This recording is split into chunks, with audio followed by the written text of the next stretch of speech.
કેરીઓ બારેમાસ એ પાઠની અંદર આપણે એક પ્રવૃત્તિ આવી એની અંદર આપણે એ જોવાનું કે ખોરાક ક્યારે બગડે છે.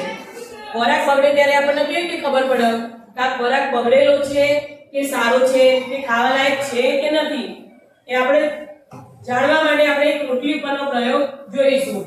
હવે એની અંદર આપણે જીયાબેન આજે એક રોટલી લાયા હતા એમાંથી આપણે એક રોટલીનો અડધો ટુકડો લીધો. બરાબર? આ રોટલીના ટુકડા ઉપર આપણે થોડા ટીપા પાણીના નાખી દઈશું.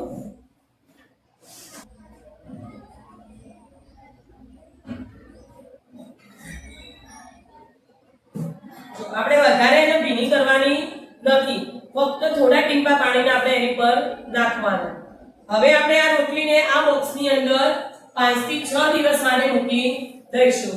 ત્યાર પછી આપણે દરરોજ એનું એક એક દિવસ અવલોકન કરીશું. કાલે આપણે આ રોટલીના ખોલીને જોઈશું બોક્સની અંદર તો રોટલીમાંથી શું દુર્ગંધ મારે છે, રોટલીનો રંગ બદલાયો છે, રોટલી ખાવા લાયક છે કે નથી, રોટલીના દેખાવમાં આપણને કઈ ફેરફાર લાગે છે, આ બધું જ આપણે ધ્યાનથી નિરીક્ષણ કરવાનું. અને આ નિરીક્ષણ કરવા માટે આપણે બિલોરી કાચનો ઉપયોગ કરીશું જેથી કરીને આપણે નાનામાં નાની વસ્તુએ રોટલી ઉપરની જોઈ શકીએ.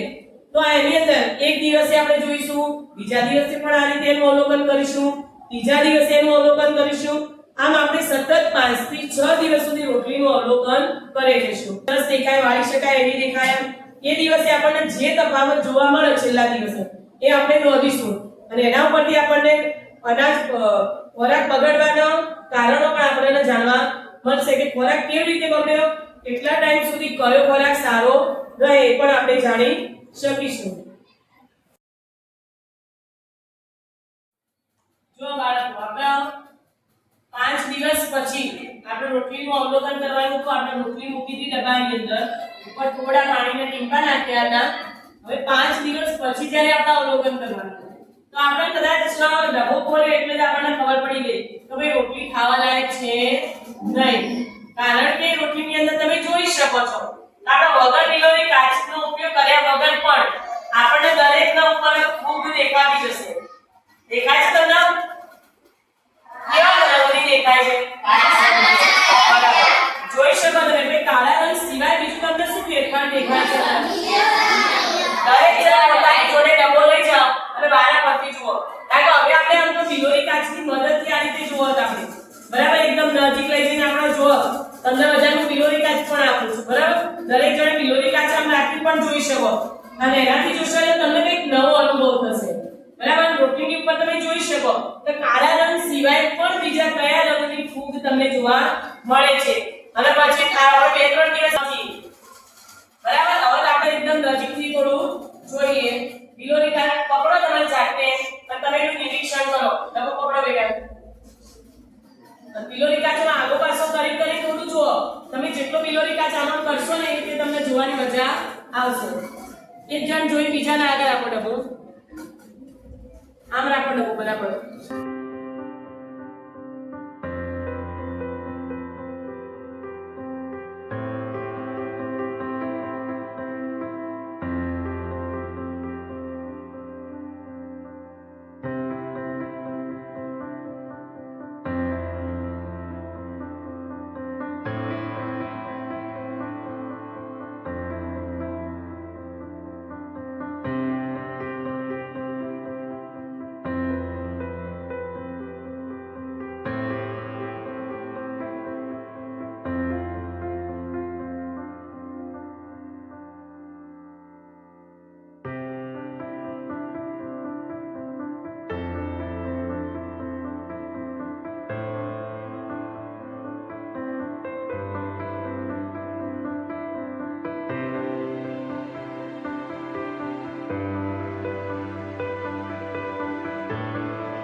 જો વગર બિલોની કાચી પણ આપણે જોઈ શકીએ કે રોટલીની 5 દિવસ પછી કેવી હાલત થઈ છે.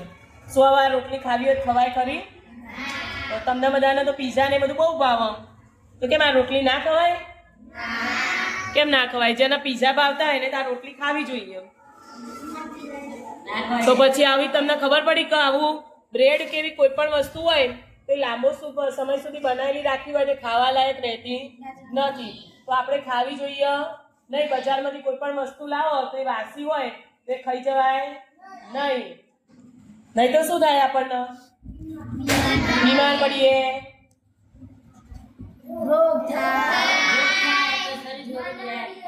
બરાબર. તો આપણે રોટલી પરના પ્રયોગ પરથી આપણને ખબર પડી કે આ રીતે રાંધેલો ખોરાક આ રીતે બગડતો હોય છે. તેના ઉપર આ ફેરફારો આ થયેલા આપણને જોવા મળતા હોય છે. એટલે બહારનો ખોરાક ખાવો જોઈએ નહીં. ઘરનો ચોખ્ખો અને શુદ્ધ ખોરાક ખાવો જોઈએ.